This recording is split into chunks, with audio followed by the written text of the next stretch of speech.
God, our help in ages past, our hope for years to come, our shelter from the stormy blast, and our eternal hope.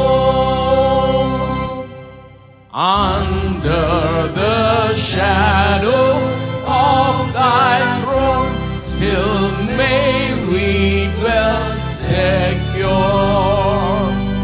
Sufficient is thine arm alone, and our defense is sure.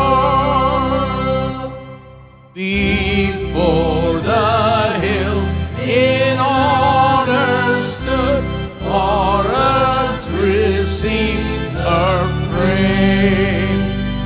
From everlasting thou art God, to endless years the same. 1,000 ages in thy sight are like an evening dawn, short as the watch that ends the light before the rising sun. Oh God, our help in ages past, our hope for years to come. Be thou our guide while life shall last, and our eternal hope.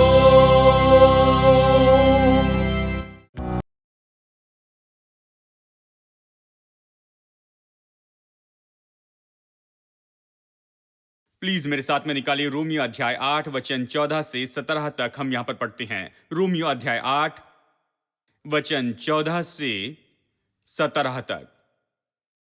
इसलिए कि जितने लोग परमेश्वर की आत्मा के चलाए चलते हैं वे ही परमेश्वर के पुत्र हैं।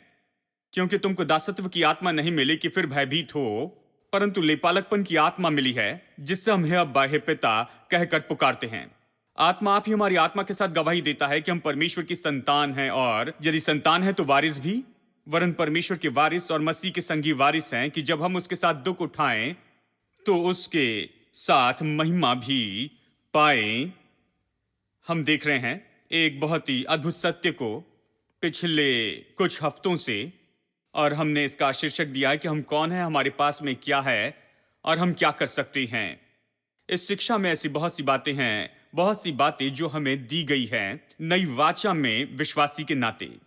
नई वाचा की सारी आशीषें इस विषय में हम देख रहे हैं। पिछले कुछ हफ्तों से हम इस अद्भुत सत्य के बारे में देख रहे हैं कि कैसे हम परमेश्वर की संतान हैं, कि हम परमेश्वर की संतान हैं। यह नई वाचा की आशीष है। पुरानी वाचा में यह संभव नहीं था। पुरानी वाचा में बाइबल कहती है कि परमेश्वर के लोग दास थे, परमेश्वर के दास थे।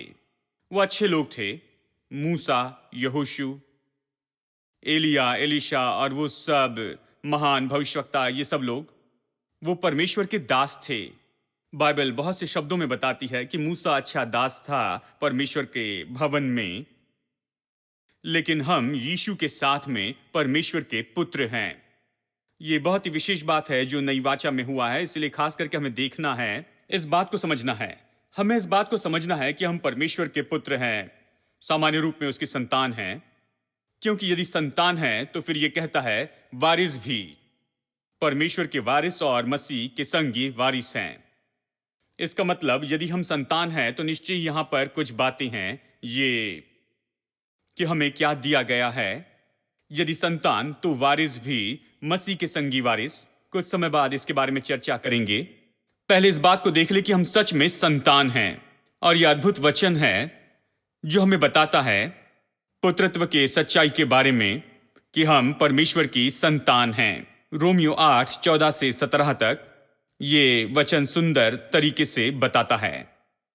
अब हम चर्चा कर रहे हैं कि कैसे हम परमेश्वर की संतान हो गए और ये सब, और फिर मैंने बताया कैसे हम कह सकते हैं कि हम परमेश्वर की संतान है या नहीं। इसके बहुत से चिन्ह हैं, मैंने बहुत से बताए, लेकिन उनमें से जो महत्वपूर्ण है वचन 14 में बताया गया है। यहां पर यह कहता है जो परमेश्वर के आत्मा के चलाए चलते हैं वे ही परमेश्वर के पुत्र हैं। किसी तरह से बाइबल बताती है कि ये चिन्ह तो सच में महत्वपूर्ण चिन्ह है जो परमेश्वर के आत्मा के चलाए चलते हैं। मतलब यदि आप परमेश्वर की संतान हैं, परमेश्वर के पुत्र हैं, तो आप परमेश्वर की आत्मा की अगुवाई में चलेंगे। अगर आप उसकी अगुवाई में चलते हैं तो आप उसकी संतान हैं, उसके पुत्र हैं। और फिर हमने चर्चा की कि इसका मतलब क्या है कि परमेश्वर की आत्मा की अगुवाई में चलना। मैंने आपको बताया ये नहीं है कोई भविष्यवाणी, सपना या फिर दर्शन या स्वर्गदूत से मुलाकात करना और ये सब। इसको हम बता सकते हैं परमेश्वर की आत्मा की अगुवाई में। हालांकि ये सच है, परमेश्वर उस तरह से भी हमारी अगुवाई करता है, लेकिन ये ऐसी बात है जो प्रतिदिन नहीं होती है। आप ये नहीं कह सकते कि प्रतिदिन स्वर्गदूत आकर आपको रिपोर्ट देता है और बताता है क्या करना है, कहां पर जाना है। मैं विश्वास करता हूं स्वर्गदूत हमारी रखवाली के लिए हैं और ये सब, लेकिन मैं ये विश्वास नहीं करता कि प्रतिदिन स्वर्गदूत से मिलते हैं। और मैं नहीं सोचता कि आप स्वर्गदूत से निर्देश पाते हैं कि आपको क्या करना चाहिए आपके प्रतिदिन के जीवन में। ये तो ऐसा है जो कुछ लोगों के साथ में होता है केवल कुछ समय, और जैसे परमेश्वर चाहता है ये सारी बातें हमारे जीवन में होती हैं। मैं संदेह नहीं करता, मैं विश्वास करता हूं कि ऐसी कुछ बातें हैं जो विश्वासी के जीवन में होता है अगर वो परमेश्वर की आत्मा की अगुवाई में चलता है। मैं कह रहा हूं ये उसके जीवन में हमेशा होता है, ये हमेशा होते रहता है। ये ऐसी बात नहीं कि कभी कभार कुछ लोगों के साथ ही हो जाए। मैं कह रहा हूं जैसे लोग परमेश्वर की आत्मा की अगुवाई में चलते हैं, जो निरंतर ऐसी बातें होती हैं, निरंतर होती है जैसे वो परमेश्वर की आत्मा की अगुवाई में चलते हैं। मैंने आपको बताया, याद है मैंने आपसे कहा था कि पहला चिन्ह है वो ये है जो परमेश्वर की आत्मा की अगुवाई में चलता है वो दूसरे विश्वासियों के साथ में आने में आनंदित होता है कि वचन का अध्ययन करे, उसमें तो आनंद होता है। और ये बात तो होती है कि वो आता है दूसरे विश्वासियों की संगति में कि परमेश्वर का वचन सुने, उसके लिए उसके पास बड़ी भूख और प्यास है। दूसरी बात मैंने आपको बताई कि ये दूसरे विश्वासियों की संगति में आनंद उठाता है। ये पहले दूसरों की संगति में था, लेकिन अभी ये परमेश्वर की संतान हो गया है। वो उस दूसरी संगति को बंद कर देता है जिसे वो बड़ी समझता था, लेकिन अब वो आना चाहता है इस दूसरे तरह की संगति में, परमेश्वर के परिवार में, भाइयों और बहनों के साथ में। वो उसकी ओर खींचा जाता है। ये निश्चित चिन्ह है, ये परमेश्वर की आत्मा की अगुवाई में चल रहा है, इसलिए ये परमेश्वर का पुत्र है। तीसरी बात ये है कि इसमें इच्छा है इस व्यक्ति में कि परमेश्वर की महिमा के लिए जिए। स्वाभाविक रूप में लोग परमेश्वर की महिमा के लिए नहीं जीते हैं, परमेश्वर की महिमा नहीं चाहते हैं। वो ये और वो करना चाहते हैं, इस और उस चीज में बड़े होना चाहते हैं। उनके पास खुद के सपने और दर्शन होते हैं अपनी जिंदगी के बारे में, परमेश्वर के बारे में ज्यादा नहीं सोचते हैं। वो परमेश्वर को इसमें नहीं जोड़ते हैं। लेकिन विश्वासी जो परमेश्वर की आत्मा की अगुवाई में चलता है वो इसकी परवाह नहीं करता कि वो कितना बड़ा हो गया, शायद वो बड़ा हो जाए, लेकिन बात यह है वो परमेश्वर की महिमा के बारे में सोचता है कि मुझे परमेश्वर की महिमा के लिए जीना है, मैं जो भी करता हूं उसमें बढ़ते जाना है क्योंकि ये परमेश्वर की महिमा के लिए है। ठीक है। चौथी बात, इस व्यक्ति में बड़ी इच्छा होती है कि यीशु मसीह के ज्ञान को वो पाए। पवित्र आत्मा हमें मसीह को दिखाने आया, इसलिए वो हमें वो महान ज्ञान देता है और उस ज्ञान में हमारी अगुवाई करता है। पांचवी बात, वो व्यक्ति दिलचस्पी लेता है प्रार्थना के द्वारा परमेश्वर के साथ व्यक्तिगत संगति में। वो प्रार्थना वाला व्यक्ति है, प्रार्थना का आनंद उठाता है। ये केवल ऐसा समय नहीं कि अपनी विनती रखते जाएं, लेकिन ये समय है कि परमेश्वर की संगति का आनंद उठाएं। परमेश्वर के साथ की संगति का वो आनंद उठाता है। छठी बात हमने देखी कि कैसे जो व्यक्ति परमेश्वर की आत्मा की अगुवाई में चलता है, आप बता सकते हैं कि चल रहा है या नहीं। उसमें इस बात की परवाह होती है कि यीशु मसीह और परमेश्वर के लिए उसमें प्रेम की कमी है।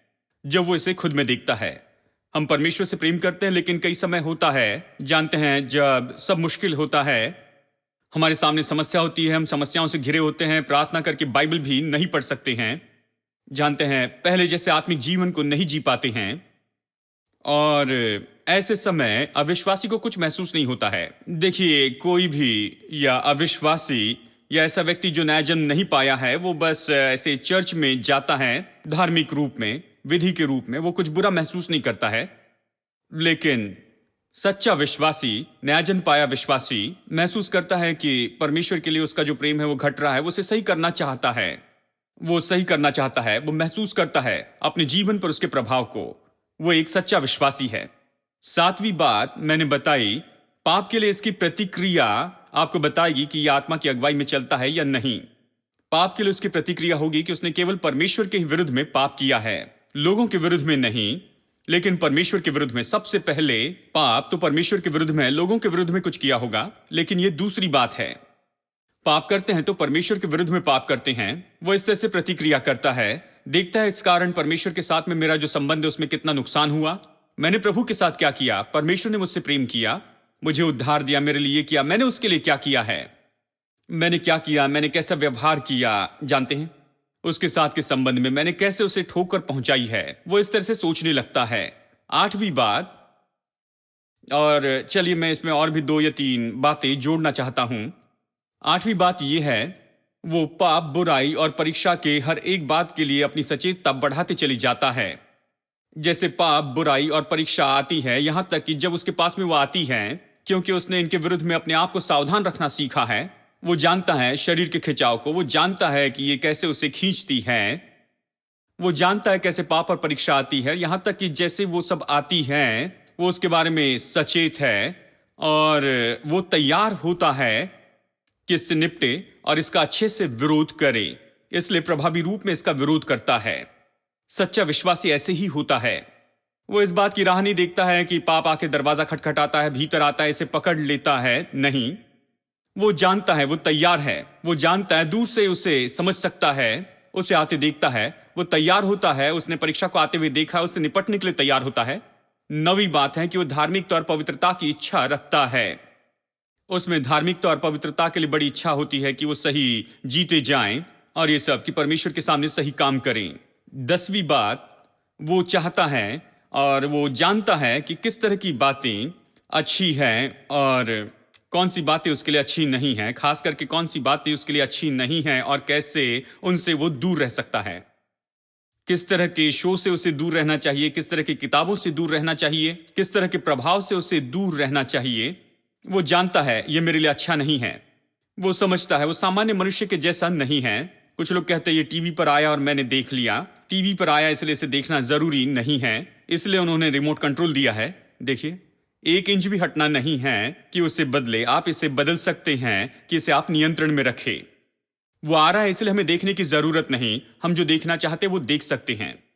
हम चुनाव वाले लोग हैं, तो वो जानता है कि कुछ बातें उसके लिए अच्छी नहीं हैं और वो खुद को इन बातों से दूर रखता है, इस तरह के साधन से, इस तरह की चीजें पढ़ने से, उस जगह पर जाने से और उस तरह के प्रभाव में रहना और ये सब। तो ये कुछ चिन्ह हैं उस व्यक्ति के जो आत्मा की अगुवाई में चलता है, केवल सपने, दर्शन या स्वर्गदूत की मुलाकात और ये सब नहीं, लेकिन ये तो सच्चे चिन्ह हैं जो सभी अनुभव करते हैं। हर समय आप इसे अपने जीवन में देख सकते हैं। अगर आप अपने जीवन में इसे देखते हैं तो आप परमेश्वर की आत्मा की अगुवाई में चलते हैं। ठीक है, आज मैं बताना चाहता हूं दूसरा मुख्य कारण कि आप परमेश्वर की संतान है, परमेश्वर के पुत्र हैं। पहला तो है, देखिए वचन 14, कि जो परमेश्वर की आत्मा के चलाए चलते हैं वही परमेश्वर के पुत्र हैं। और दूसरी बात तो पाई जाती है अगले वचन में, क्योंकि तुमको दासत्व का आत्मा नहीं मिला कि फिर भयभीत हो, परंतु लेपालकपन की आत्मा मिली है, जिससे हम हे अब्बा, हे पिता कहकर पुकारते हैं। यानी ये और एक बड़ा ऐसा चिन्ह है कि ये परमेश्वर की संतान है। देखिए, उसके अंदर है, उसने अपने अंदर लेपालकपन की आत्मा पाई है, जिसके कारण वो पुकार उठता है, कहता है हे अब्बा पिता। ऐसा उसके अंदर कुछ है जो पहले नहीं था लेकिन अब आ गया है। कुछ है जिसके कारण वो पुकार उठता है, कहता है अब्बा पिता। अब ये बहुत ही दिलचस्प है और इंग्लिश बाइबल में मैं सोचता हूं ये सही तरह से बताया गया है। अगर आपके पास में किंग जेम्स वर्जन है तो आप पाएंगे कि स्पिरिट ऑफ एडॉप्शन में यहां पर स्पिरिट के लिए बड़ा एस है। इंग्लिश बाइबल बड़ा एस उपयोग करती है जहां भी ये पवित्र आत्मा के बारे में बताया गया है, पवित्र आत्मा का व्यक्तित्व। ये बात सही है, यहां बड़ा एस उपयोग हुआ, यानी लेपालकपन की आत्मा और कुछ नहीं लेकिन पवित्र आत्मा है। यहां पवित्र आत्मा को लेपालकपन की आत्मा कहा गया है। उसे क्यों लेपालकपन की आत्मा कहा गया है? क्योंकि वह ऐसी आत्मा है जो हमारे अंदर में इस लेपालकपन का ज्ञान देता है और हमें अब्बा पिता पुकारने लगाता है। वो हमारे अंदर इस लेपालकपन का ज्ञान देता है। चलिए देखते हैं गलातियों 4 और वचन 6, यहां पर यही सत्य बताया गया है। और तुम जो पुत्र हो, इसलिए परमेश्वर ने अपने पुत्र की आत्मा को हमारे हृदयों में भेजा है और पुकारते हैं, अब्बा पिता। क्योंकि तुम पुत्र हो, तुम्हें पुत्र बनाया गया है। उसने अपने पुत्र की आत्मा दी है ताकि आप उसे पुकार सके, अब्बा पिता। परमेश्वर ने हमें अपने पुत्र की आत्मा दी है ताकि हम उसे पुकार सके, अब्बा पिता। रोमियो 8 में चले, आप यहां पर एक और बात देखेंगे वचन 26 में, और ये इस तरह से कहता है, इसी रीति से आत्मा भी हमारी दुर्बलता में सहायता करता है, क्योंकि हम नहीं जानते कि प्रार्थना किस रीति से करना चाहिए, परंतु आत्मा आप ही ऐसे आहे भर भर कर जो बयान से बाहर है हमारे लिए विनती करता। ये बताता है कैसे आत्मा प्रार्थना को प्रोत्साहित करता है। जब हमें पता नहीं क्या प्रार्थना करें, हमारे अंदर पवित्र आत्मा, उसके कारण हम जो है इस तरह से आहे भर भर के प्रार्थना करते हैं, और इस तरह से वो हमारे अंदर से पुकार निकालता है, हमारे अंदर से प्रार्थना आती है जब हम नहीं जानते कि उसके लिए कैसे प्रार्थना करें। यानी पवित्र आत्मा प्रार्थना करने लगाता है, ऐसी आहें जो बयान से बाहर है, तो पवित्र आत्मा हमारी मदद कर सकता है कि हम पुकार उठे, अब्बा पिता, परमेश्वर को कहे अब्बा पिता। और ये सब यानी लेपालकपन की आत्मा यही तो है जो हमें सचेतता देती है इस बात की कि हमें परमेश्वर के परिवार में गोद लिया गया है। सचेतता कहता हूं तो मेरा यह अर्थ है कि यह भीतर में जानने को देता है कि आप परमेश्वर की संतान है। अगर परिवार में कोई बच्चा जन्म लेता है, उसे यूनिवर्सिटी जाकर सीखने की जरूरत नहीं कि ये मेरे पिताजी है, ये मेरी मां है। किसी को बच्चे को बड़ा लेसन सिखाना नहीं पड़ता है कि वो उस बच्चे को इस तरह से बताए कि ये तुम्हारे पिताजी है, ये मां है। उस बच्चे के अंदर ये प्रेरणा का ज्ञान है। बच्चा अपने माता पिता के पास जाता है और माता पिता अपने बच्चे के पास जाते हैं। उनके बीच में संपर्क होता है क्योंकि बच्चा उन्हीं के द्वारा आया है, बच्चा उनसे आया है। यहां संपर्क है। बच्चा अपने भीतर में जानता है कि ये मेरी मां है और उस तरह मां को प्रत्युत्तर देता है। शायद बच्चा इसे बोलकर दिखा नहीं सकता है, वो इसका विवरण नहीं दे सकता है, वो छोटा है, वो बोल भी नहीं पाता है, लेकिन बच्चा जानता है। ये सचेतता, इसी के बारे में मैं कह रहा हूं। जब मैं कहता हूं सचेतता, ये सचेतता कि हां हम उसके पुत्र हैं। मैं कह रहा हूं आपने उद्धार पाया होगा, आप परमेश्वर की संतान हैं, आप इसको बता नहीं पा रहे हैं, सिखा नहीं पाते हैं, लेकिन आप जानते हैं आप परमेश्वर की संतान हैं। आप अपने दिल के अंदर में अच्छे से जानते हैं, आप जानते हैं कि हाँ निश्चय ही आप परमेश्वर की पुत्र हैं, आप परमेश्वर की संतान हैं। आप नहीं जानते कैसे, लेकिन जानते हैं। पता नहीं क्यों, लेकिन जानते हैं। आप बता नहीं सकते हैं, लेकिन जानते हैं। यह सचेतता हमें दी गई है। और लेपालकपन की आत्मा, यहां पर लेपालकपन जो शब्द है, यह बहुत ही अद्भुत शब्द है। यह लीगल शब्द है। उन दिनों में रोम संसार पर राज्य कर रहा था और यहूदी लोग भी रोमी साम्राज्य की अधीनता में आ गए। रोमी राज करते थे।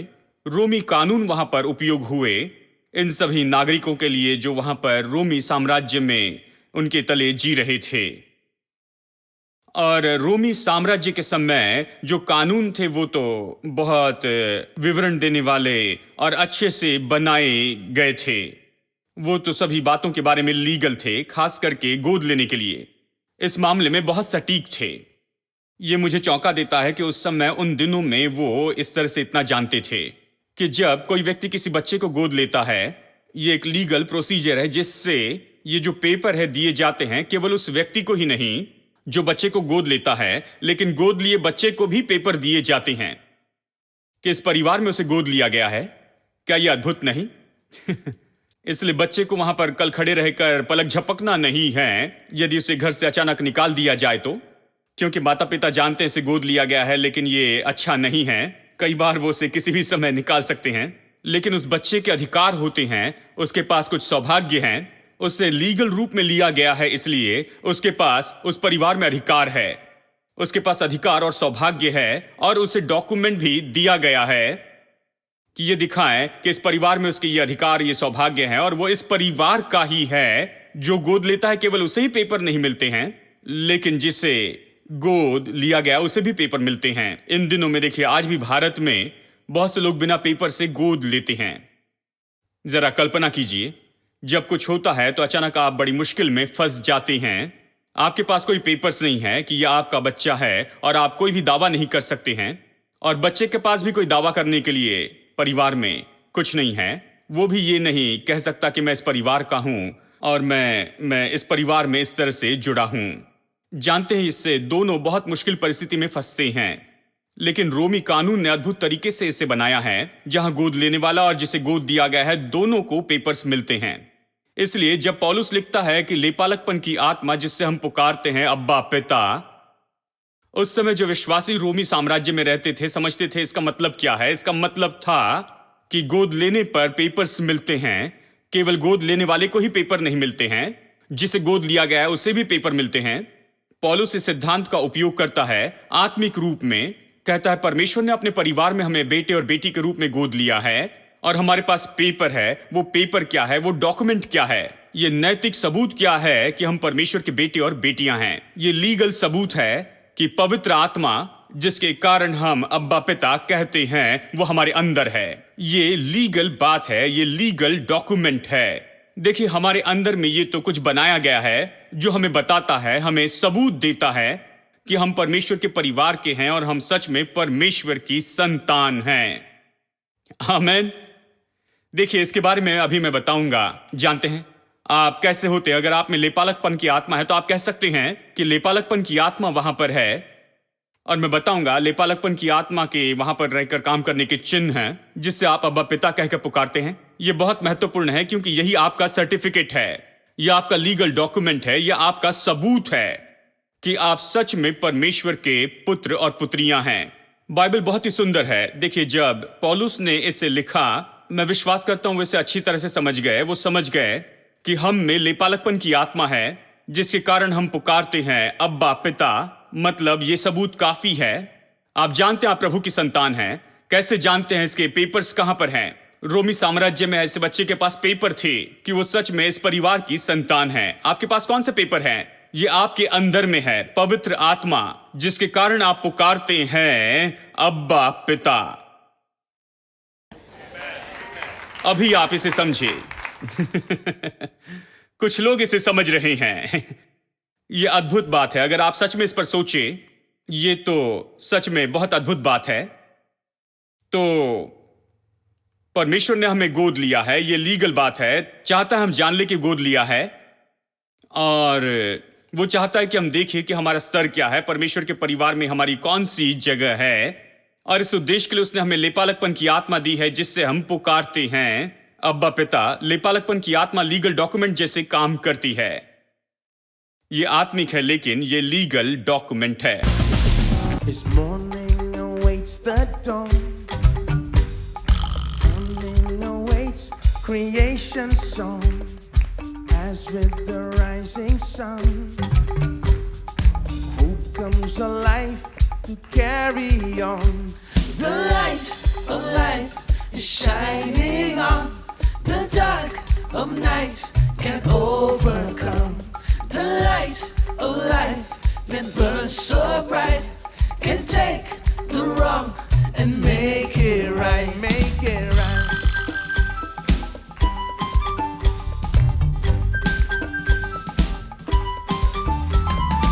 Every day people pray, they'll find the strength to make it through, while there is one who waits to fill their hearts with life anew. Oh, the light of life is shining on. The dark of night can overcome. The light of life that burns so bright can take the wrong and make it one more time. Right. Oh, the light of life is shining on. The dark of night can overcome. The light of life that burns so bright can take the wrong and make it right. I want all the men.